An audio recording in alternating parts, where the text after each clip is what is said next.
नर्मदे हर नर्मदे हर. आज पायी नर्मदा प्रदक्षिणेमध्ये आमचा आहे 53वा दिवस. तर आम्ही आहोत च्यवन ऋषी आश्रमामध्ये. नर्मदे हर.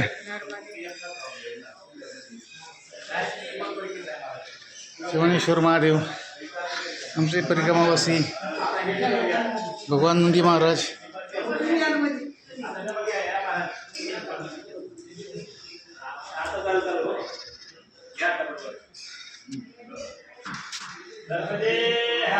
नर्मदे से पुरातन स्थान भगवान, जरा इस आश्रम के बारे में और इस स्थान के बारे में थोड़ी हमें जानकारी दीजिए. जी, ये चमन ऋषि की तपोभूमि है। चमन ऋषि कौन है? ब्रह्मा जी के मानस पुत्र भृगु जी हुए, भृगु जी के चमन ऋषि हुए। तो यहाँ पे जंगल में 4 माताएं विराजमान थी। 4 माताएं कौन कौन सी? महोदरी, मुक्तकेशी, घोरूपा, महाबला। इस आश्रम को ज्यादा आसपास के महोदरी के नाम से पहचानते हैं, और सब जगह का बाहर के आते हैं तो चमन ऋषि की पूछते हैं। तो इसे उनने मोदरी कर दिया, मोदरी चले जाओ, चमन ऋषि का नहीं पता कौन सी जगह है। बाद में है चमन ऋषि ने तपस्या करी, तो उनने यहाँ पे 10,000 वर्ष तपस्या करी, जिन पे दीमक ने मट्टी चढ़ा दिया था, मट्टी में पूरे दब गए थे। तो ये राज था भगवान राम के पूर्वज चमन ऋषि की 17वीं पीढ़ी में। चमन ऋषि के बाद में परशुराम अवतार हुआ। ये भृगुवंशी ब्राह्मण है चमन ऋषि।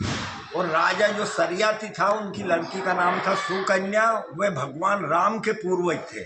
लड़की के वंशज में हुआ राम अवतार, और ने किसे चमन ऋषि के वंशज में हुआ परशुराम अवतार। तो 10,000 वर्ष हो गया था, इन पे दीमक ने मट्टी चढ़ा दिया था। राजा ये पता था कि इस जंगल में कहीं पे भी चमन ऋषि तपस्या करे, पर ये नहीं पता था कि कौन पहाड़ी में, पर्वत में, कहाँ पे है। तो जैसे वे जंगल में भ्रमण के लिए आए, मंत्री ही सही, तो बालिका बिफर गई कि मैं साथ में चलूँगा। तो एक ही लड़की थी, लाडली थी, कि चलो अपन इतने चल रहे हैं, साथ में ले आओ। यहाँ आए जंगल में, ये कम जंगल देखा, उनने बालिका को छोड़ा और 2-4 मंत्री को छोड़ा, वो जंगल में निकल गए। बालिका खेलती हुई वो बामी जो बनी थी वहाँ पे गई, तो उनकी दोनों आंखें हीरे जैसी टिमक रही थी। बालिका ने सोचा कि ये क्या बड़ी सुंदर चीज़ है मट्टी में, तो लकड़ी उठाया, दोनों आंखों को उनने कुतरा, उससे खून आने लगा, दोनों आंखें फोड़ दी। तो पहले ऋषि मुनि क्रोध नहीं करते थे, श्राप नहीं देते थे। यदि क्रोध करते, श्राप देते थे, तो उनका भजन समाप्त होता था। तो पहले कभी भी वो ऐसा नहीं करते थे। अब आज का जमाना तो ऐसा आ गया, कलयुग है। पहले यदि संत ने कह दिया कि जा तेरा विध्वंस हो जाएगा, तो उसका विध्वंस होना निश्चित है। उनने कह दिया कि जा तेरा भला हो जाएगा, तो भला होना निश्चित है। और आज तो सभी यूँ कह देते बाबा रुकना, थोड़ी सेवा है, 2 कम्बल, 2 कमंडल या जूते चाहिए। तुमने कह दी बाबा हम तो बाहर के हैं, हमसे मैं शराब दे दूंगा, तो तेरा कहने है कहाँ के तू दे देगा? शराब देने के लिए तो कोई है नहीं, पर हम डर जाते हैं। अरे संत है, भेष को मानते हैं। अरे बद्दुआ महाराज 2 कम्बल नहीं, 1 कम्बल का पैसा ले लो, प्रभु क्षमा कर दो। इससे पेट भरने वाले हो गए। वो पहले संत जो कह देते थे, तो चमन ऋषि ने न क्रोध किया, न श्राप दिया, पर दोनों आंखें फुटने से हमें एक कांटा लगता है, तो दर्द होता है, तो उनको भारी समस्या हुई। तो उनने पश्चाताप किया कि भाई अब मेरी दोनों आंखें फोड़ दी, मेरी तो चमड़ी तक दीमक खा चुकी है, अब मेरी कौन सेवा करेगा, कहाँ जाऊँगा? उसी से राजा की फौज को सबका मलमूत्र बंद होगा, घोड़े तक का। सब चिल्लाने लगे। राजा भगवान के वंशज का पता है, रघुकुल रीत सदा चली आई, प्राण जाए पर वचन न जाए। तो ये किसी ने भी चमन ऋषि का अपराध किया, ये बीमारी नहीं है। घोड़े भी चिल्ला रहे हैं, मंत्री भी, मेरे को भी यही शिकायत है। सबसे पूछा तुम्हें कोई चमत्कार दिखा, कोई छेड़े, सबने मना कर दिया। सबको लेके जहाँ बालिका थी वहाँ आए थे, यहाँ मंत्री चिल्ला रहे महाराज जी हम मर जाएंगे, हमारा मलमूत्र बंद हो गया। उनसे पूछा, उनने भी मना कर दिया। तो बालिका ने हाथ जोड़ती थी कि पिताजी इधर देख दो, तो वो बामी पूरी खून में बह रही थी कि ये किसने किया। तो बालिका ने किया कि मैंने ऐसा ऐसा कर दिया कि तूने बहुत बुरा किया। इसी के अंदर चमन ऋषि है। राजा वहाँ गिड़गिड़ा के साष्टांग प्रणाम करने लगा, लौटने लगा, बचाओ हम मर जाएंगे। तो चमन ऋषि ने किया कि देखो जान सबको प्रिय होती है, तुम्हारा खाली मल मूत्र बंद होने से तुमने कह दी मर जाएंगे बचाओ, तुम्हें ये नहीं आया दिल में कि इतना वृद्ध महात्मा जिसकी चमड़ी तक दीमक खा चुकी है, हड्डी का पिंजरा है और अंधा हो गया, अब इसकी कौन सेवा करेगा। तो भगवान किसी को निमित्त बनाना होता है, बहाना रहता है। तो लड़की ने हाथ जोड़ के कि मैंने अपराध किया है, यदि मेरे को दंड देना चाहो तो मृत्यु दंड भी दे सकते हो, नहीं तो आप जब तक जीवित रहोगे मैं सेवा करूँगा, क्योंकि मैंने अपराध किया है। एक संत की सेवा करने से मेरा कुछ तो पाप कट जाएगा। उनने तथास्तु किया, इनका मल मूत्र चालू हो गया, राजा अपनी बेटी को छोड़ के चले गए। लड़की ने यहाँ 10-15 साल तक उनकी सेवा करी। तो यहाँ से नर्मदा जी 4 किलोमीटर दूर है, ये पूरा जंगल है। रोज वहाँ से जल लाती थी इनकी सेवा में। कोई आश्रम नहीं था, वे तो पेड़ के तले रहते थे, पत्ता फूल खा के गुजारा करते थे। तो चमन ऋषि को ऐसा लगा कि ये जंगल में इतनी दूर जा रही है, इसमें सब जानवर है, शेर, चीते, भालू, खाली हाथी देखने में नहीं आया, नहीं तो वो सब जानवर है। किसी ने लड़की को मार दिया तो मेरी तो सब तपस्या भंग हो जाएगी। इस समय तो लड़की मेरी है, मेरे सुपुर्द है। तो यहाँ कोई भी देवता की स्थापना करे, मैं लड़की के नाम से जाप करूँगा कि प्रभु मेरी लड़की है, कुछ नहीं हो जाए। तो उन्होंने सुकन्या से की कि बेटा आज तू नर्मदा जी जाए तो वहाँ से जल नहीं लाना है, तो तेरे को जो भी वहाँ पहला पत्थर नजर आए सिरू वो ही लेके आना है, अपने शिव जी की स्थापना करेंगे। तो जो अंदर शिवलिंग है, नर्मदेश्वर है, सुकन्या माता लई थी, चमन ऋषि ने स्थापना करी, उनका नाम चमनेश्वर महादेव। रोज नीला धुला के वहाँ बिठा देती थी, वे लड़की के नाम से जाप करते थे।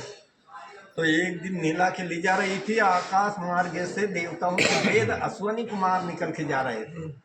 तो उनकी निगाह पड़ी, घोर जंगल है, हड्डी का पिंजरा है और लड़की का भारी तेज है, नौजवान लड़की है कि ये क्या चमत्कार, घोर जंगल में। बेवान लेके उतर आए। जैसे ही वो वहाँ बिठा के शिव जी के यहाँ आई, उनने 2 संत खड़े देखे तो उनने दंड प्रणाम किया, उनकी वातावरण हुई, उनने पूछा, उनने बता दिया कि मैं राजा सरियाथी की लड़की हूँ, ये चमन ऋषि महाराज की मैंने भूल से दोनों आंखें फोड़ दी, तो मैं इनकी सेवा हूँ। तो उनका परीक्षा लेना शुरू कर दिया, ये भाव से कर रही है, भय से कर रही है। तो कि बेटा तू ऐसा कर, अब छोड़ इस ऋषि को, बेवान में बैठ, तेरे को हम स्वर्ग लेके चला, तेरा तो इतना तेज है, इतनी तपस्या है। तो लड़की ने किया कि देखो मैं कहीं नहीं जाऊँगा, मैंने वचन दिया है, मैं वचनबद्ध नहीं हूँगा, मैंने अपराध किया है, जब तक महाराज जी जीवित थे तब तक मैं इनकी सेवा में रहूँगी, मैं कहीं पे नहीं जाऊँगी। वो बार बार कहने लगा तो लड़की को भय लगने लगा। रावण भी साधु बन के आया था माँ सीता का हरण करने के लिए, कि ये घोर जंगल में महाराज जी को अंधे देखा, वृद्ध देखा और मेरे से बार बार क्यों कह रहे। तो लड़की को गुस्सा आया, उन्होंने किया कि देखो मैंने दोनों संतों को मना कर दिया है कि मैं कहीं नहीं जाऊँगा, मैं इनकी सेवा में रहूँगी, अपना रास्ता नापिए, नहीं तो मैं दोनों को श्राप दे के ही भस्म कर दूँगा। तो वह हंस दिए कि बेटा तेरी अटल प्रतिज्ञा पे हम बड़े खुश हैं, तू कोई एक वरदान मांगे। तो लड़की वहाँ डर गई। वरदान या तो देवता दे सकते हैं या कोई महापुरुष तपस्वी दे सकते हैं। तो वो भग के चमन ऋषि के पास में गई कि महाराज जी 2 साधु है, इसमें आया ऐसा ऐसा बोला, मैंने उनको श्राप देने का किया, तो वो तो वरदान देने की कह रहे हैं। तो चमन ऋषि महापुरुष थे कि बेटा ये देवता हूँ कि वेद है अश्वनी कुमार, ये मरे को भी जिंदा कर देते, बड़ा अच्छा हुआ तो मेरी आंखों का वरदान मांग ले। मैं रात दिन इसी चिंता में हूँ, मेरी भजन तपस्या सब छूट गई, तेरे नाम से ही भजन करता हूँ मैं। तू तेरे पिता कहीं जाना, तेरे ऋण से तू उड़न हो जाएगी, मैं मेरा कहीं पे भजन करूँगा। लड़की ने जाके उनसे यही विनती की कि मेरे को एक वरदान ये दीजिए कि जो मेरा हाथ अपराध हुआ है, इनकी दोनों आंखें फूट गई, ये दोनों आंखें आ जा। उनने जाके चमन ऋषि को कोई जड़ी बूटी लगाया, तथास्तु किया, इनके दोनों नेत्र खुल गए। चमन ऋषि ने उनको प्रणाम किया, उनने उनको प्रणाम किया। तो उनने की कि महाराज जी आप तो इतने वृद्ध हो गए, आप चाहो तो हम आपकी काया पलट कर सकते हैं, आपको जवान बना सकते हैं। तो ये तो बड़े भाग्य की बात है। हम जब मरते हैं तो कौन सी योनि मिलती है, फिर हम जब गर्भ में जाते हैं, कोई भी जीव गर्भ में जाता है तो वो नर्क रहता है, मल मूत्र में लिपटे पड़े रहते हैं। माँ ने खट्टा खाया है तो हमारे मांस में जलन होती है, माँ ने मीठा खाया है तो कीटाणु काटते हैं। तो हम भगवान से विनती करते हैं, हमारा सर नीचे रहता है, पैर ऊपर रहता है, हम भगवान से विनती करते हैं कि हे प्रभु तेरे नाम की मैं ये मुट्ठी बांधता हूँ, मैं 10 माला रोज करूँ पर इस नरक से दूर कर दे। तो वो मालिक तो परमात्मा है। 9 महीना के बाद में हमें बाहर कर दिया। जब हमारा जन्म होते हैं तो ये हवा लगती मुट्ठी खुल जाती है और हम रोते हैं तो बच्चा बच्ची क्या कहता है, तू वहाँ मैं यहाँ, तू वहाँ क्यों? बारे बेईमान 84 लाख योनि है, आज जन्मा है कल मर जाएगा, फिर कौन सी योनि में जाएगी? तो हमें भगवान को नहीं भूलना है। प्रभु सारी संसार भगवान की हुआ है। हम सोचते हैं कि ये काम मैं करता हूँ, परिक्रमा मैं करता हूँ, नहीं, प्रभु की यदि दया नहीं हुई तो तुम एक पैर नहीं चल सकते। ये उनकी दया है, उनका ही सारा कारण है। ये प्रभु जहाँ तक करवाए, जैसा करवाएगा वैसा मेरे को करना है। तो उनकी वातावरण हुआ, उनने किया कि प्रभु एक काम हमारा करना पड़ेगा, हम तुम्हें जवान तो बना सकते हैं कि बताइए मेरे लायक होगा तो मैं कर सकता हूँ कि हमें स्वर्ग में देवता उनकी पंगत से बंद कर दिया, जैसे अपन समाज से किसी को बंद कर दे। तो चमन ऋषि ने मना कर दिया कि मैं ये काम नहीं करूँगा।